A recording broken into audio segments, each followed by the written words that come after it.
आज हम लोग बेसिक केमिस्ट्री के बारे में पढ़ेंगे। बेसिक केमिस्ट्री जानने से पहले, पढ़ने से पहले जान लेते हैं कि विज्ञान को जो है कितने भागों में बांटा गया है। तो विज्ञान को मुख्यतः 3 भागों में बांटा गया है। पहला है फिजिक्स और दूसरा है केमिस्ट्री, तो और दूसरा फिर तीसरा है बायोलॉजी। फिजिक्स का प्राचीन पिता न्यूटन को कहा जाता है और आधुनिक पिता जो है अल्बर्ट आइंस्टीन को कहा जाता है, और भारतीय पिता सत्येंद्रनाथ बोस को कहा जाता है। फिर बात किया है केमिस्ट्री का, तो केमिस्ट्री का जनक जो है एंटोनियो लेवोइज़ियर को कहा जाता है, और बायोलॉजी को जो है बॉटनी और जूलॉजी में बांटा गया है। बायोलॉजी को 2 भागों में बांटा गया है, बॉटनी और जूलॉजी। बॉटनी का जनक जो है थियोफ्रेस्टस को कहा जाता है, और जूलॉजी का जनक जो है अरस्तु कहा जाता है। मतलब बायोलॉजी, बॉटनी का हिंदी होता है वनस्पति विज्ञान और जूलॉजी का हिंदी होता है जंतु विज्ञान। फिर केमिस्ट्री शब्द जो है लैटिन भाषा केमिया से बना है, जिसका अर्थ होता है काली मिट्टी। कुछ प्रमुख सिद्धांत है, अलग अलग वैज्ञानिक सिद्धांत दिए हैं, उसको जानने का प्रयास करते हैं हम लोग। द्रव्यमान संरक्षण का सिद्धांत एंटोनियो लेवोइज़ियर ने दिया था, जो 1789 ईस्वी को दिया। स्थिर या नियत या निश्चित अनुपात का नियम जो है जोसेफ प्राउस्ट ने दिया था। स्थिर, नियत और निश्चित, इसका नियम जो है अनुपात का नियम जोसेफ प्राउस्ट ने दिया था। गुणित सरल अनुपात का नियम जो है जॉन डाल्टन, और इन्होंने ही बहु अनुपात का नियम भी दिया था। बहु अनुपात का नियम किसने दिया था? John Dalton. और गुणित सरल अनुपात का नियम जॉन डाल्टन ने दिया था। परमाणुवाद का सिद्धांत जॉन डाल्टन। परमाणुवाद का सिद्धांत किसने दिया था? John Dalton. फिर व्युत्क्रम अनुपात का नियम जर्मन वैज्ञानिक रिक्टर ने दिया था। व्युत्क्रम अनुपात का नियम जर्मन वैज्ञानिक रिक्टर ने दिया था। फिर परमाणु सिद्धांत सर्वप्रथम किस भारतीय दार्शनिक ने दिया? तो अगर कहेगा कि परमाणु सिद्धांत सर्वप्रथम किसने दिया, तो जॉन डाल्टन। लेकिन परमाणु सिद्धांत सर्वप्रथम किस भारतीय दार्शनिक ने दिया? तो महर्षि कणाद। कौन आएगा? महर्षि कणाद। और परमाणु शब्द सर्वप्रथम किसने दिया? तो डेमोक्रिटस। परमाणु शब्द सर्वप्रथम किसने दिया? तो डेमोक्रिटस नामक वैज्ञानिक ने। परमाणु सिद्धांत सर्वप्रथम दिया वही जॉन डाल्टन। परमाणु सिद्धांत किसने दिया? John Dalton. लेकिन परमाणु सिद्धांत सर्वप्रथम किस भारतीय दार्शनिक ने? तो महर्षि कणाद। कौन आएगा? महर्षि कणाद। फिर परमाणुवाद का सिद्धांत जॉन डाल्टन ने दिया था, अभी इससे पहले हम लोग पढ़े थे। इनकी जो है कुछ तथ्य है। तथ्य यह है, पहला है तत्व का सूक्ष्मतम कण क्या कहलाता है? परमाणु कहलाता है। परमाणु अविभाज्य है, मतलब उसको डिवाइड नहीं किया जा सकता है। परमाणु अविभाज्य है, मतलब उसको डिवाइड नहीं किया जा सकता है। फिर उन्होंने कहा था एक ही तत्व के सभी परमाणु आपस में समान होते हैं। एक तत्व के सभी परमाणु आपस में समान होते हैं। फिर उन्होंने ही कहा था भिन्न भिन्न तत्व के परमाणु आपस में असमान होते हैं। आपस में क्या होते हैं? असमान होते हैं। जब 2 या 2 से अधिक तत्व आपस में संयोग करता है तो यौगिक बनता है। क्या बनता है? यौगिक। जब 2 या 2 से अधिक तत्व आपस में संयोग करे तो यौगिक बनता है। यह द्रव्यमान संरक्षण का नियम भी पालन करता है। अब हम लोग पढ़ेंगे मैटर को हिंदी में बोलते हैं पदार्थ। तो पदार्थ वह होता है जिसमें द्रव्यमान हो, जो स्थान घेरता हो, ठीक है, जो द्रव्यमान हो और जो स्थान घेरता हो, जिसमें आयतन हो, जो अवरोध उत्पन्न करे। ये सभी जो है क्या है? ये सभी जो है पदार्थ का लक्षण है। फिर पदार्थ क्या है? पदार्थ की अवस्था को पढ़ेंगे। मूल अवस्था 3 होता है। पदार्थ के कितने मूल अवस्था होते हैं? 3। और कुल अवस्था की बात की जाए तो 5। तो मूल अवस्था ठोस है, द्रव है और गैस है। मूल अवस्था कितने हैं? ठोस, द्रव और गैस। फिर कुल अवस्था की बात की जाए, कुल 5 अवस्था है, ठोस, द्रव और गैस। चौथा बात किया जाए चौथा का, तो कुल अवस्था 5 है, जिसमें चौथा अवस्था है प्लाज्मा अवस्था और पांचवा BEC है। क्वेश्चन पूछा जाता है कि पदार्थ की चौथी अवस्था इनमें से कौन है, तो प्लाज्मा अवस्था होगा।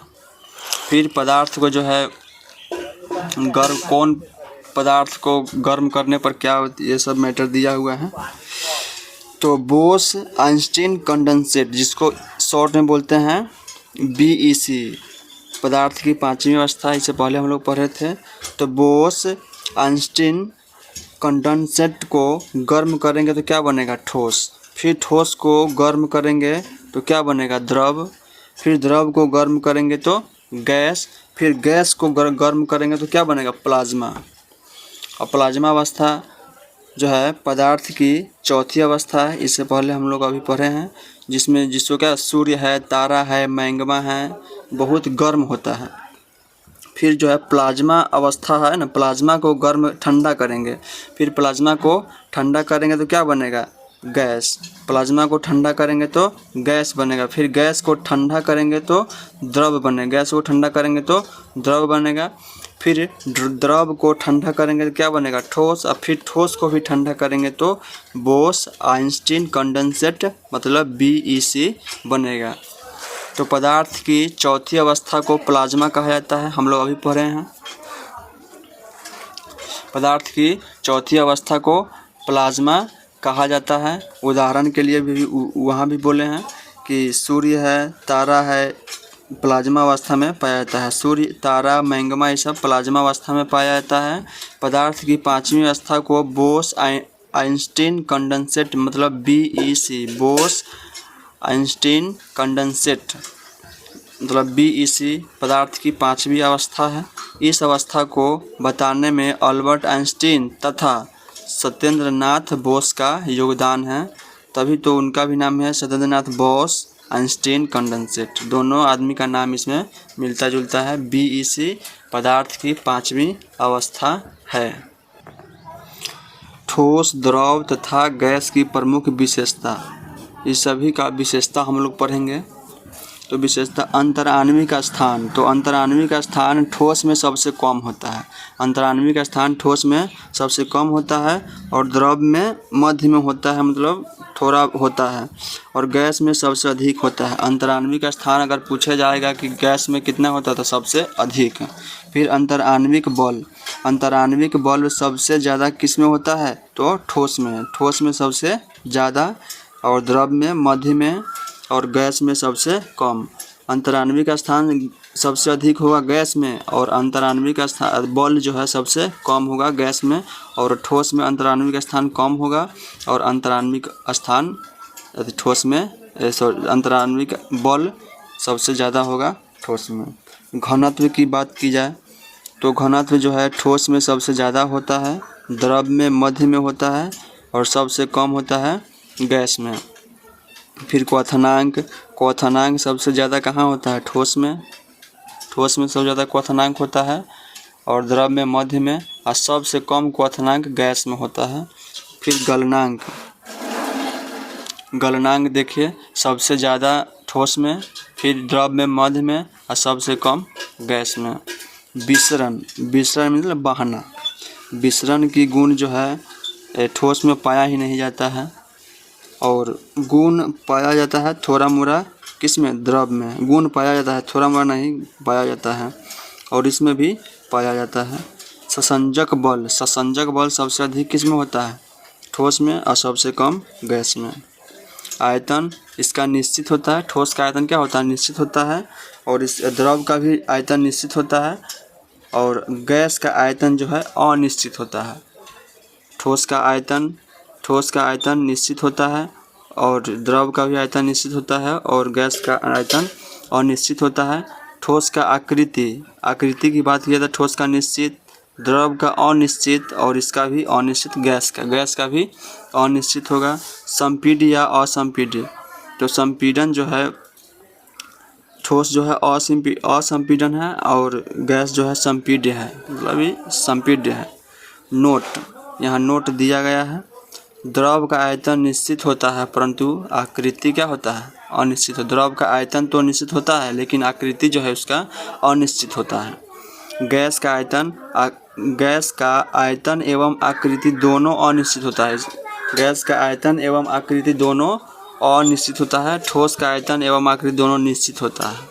ठोस का आयतन एवं आकृति क्या होता है, दोनों निश्चित होता है। फिर हम लोग आगे पढ़ेंगे, पदार्थ के ही बारे में पढ़ेंगे। पदार्थ को अच्छे से जानने का प्रयास करते हैं।